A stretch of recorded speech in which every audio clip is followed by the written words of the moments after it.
গুরুত্বপূর্ণ একটি আমল সম্পর্কে জানাবো ইনশাআল্লাহ, যে আমলটি পবিত্র কোরআন থেকে নেওয়া। যাদের কোরআনের প্রতি অগাধ বিশ্বাস, ভালোবাসা, ভক্তি, শ্রদ্ধা রয়েছে, তারাই কেবলমাত্র আজকের এই ভিডিওটি শেষ পর্যন্ত দেখবেন।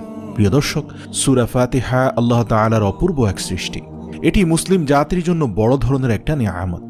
সূরা ফাতিহাকে সূরাতুশ শিফাও বলা হয়ে থাকে, অর্থাৎ এই সূরাটি শিফা হিসাবে কাজ করে, যা মহা ঔষধের মতো। সুবহানাল্লাহ। প্রিয় দর্শক, রাসূল সাল্লাল্লাহু আলাইহি ওয়াসাল্লাম এবং সাহাবায়ে কেরামগণ সূরা ফাতিহা দ্বারা ফু দিতেন এবং ঝাড়ফুঁক করতেন, যা আমরা সহিহ হাদিস থেকে পাই।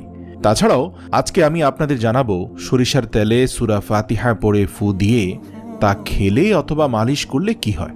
সুপ্রিয় দর্শক, আপনারা জানেন যে সরিষার তেল মানবদেহের জন্য অত্যন্ত উপকারী। আপনি যদি গোসলের আগে সরিষার তেল শরীরে মাখেন এবং তারপর গোসল করেন, তাহলে এর ফলে আপনি অনেক উপকার